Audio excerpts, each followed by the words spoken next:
નમસ્કાર મિત્રો, આજે આપણે દૈનિક ખોરાકના 50 અંગ્રેજી શબ્દો ગુજરાતી અર્થ સાથે શીખીશું.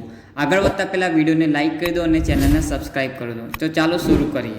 રાઈસ ચોખા, વીટ ઘઉં, મિલ્ક દૂધ, બટર માખણ, ચીઝ બ્રેડ, રોટી રોટલી, દાલ, સોલ્ટ મીઠું, સુગર ખાંડ, ટી ચા, કોફી, વોટર પાણી, ઓઇલ તેલ, ઓનિયન ડુંગળી, ગાર્લિક લસણ, જિંજર આદુ, ચીલી મરચું, ટામેટો, પોટેટો બટાકું, બ્રિંજલ રીંગણ, સ્પિનાચ પાલક, કેરટ ગાજર, પીઝ વટાણા, એપલ સફરજન, બનાના કેળું, મેંગો કેરી, orange સંતરો, grapes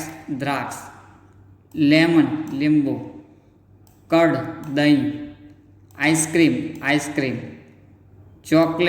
chocolate, biscuit, juice રસ, કરી શાક, ચપાતી, એગ ઈંડું, ચિકન, ફિશ માછલી, મીટ માંસ, પિકલ અથાણું, ફ્લોર લોટ, હની મધ, પાપડ, કોર્ન મકાઈ, કેબેજ કોબી, કોલીફ્લાવર બીટર ગાર્ડ કારેલા, બોટલ ગાર્ડ દૂધી. વિડીયો સારો લાગ્યો તો વિડીયોને લાઇક અને ચેનલને સબસ્ક્રાઈબ જરૂર કરો.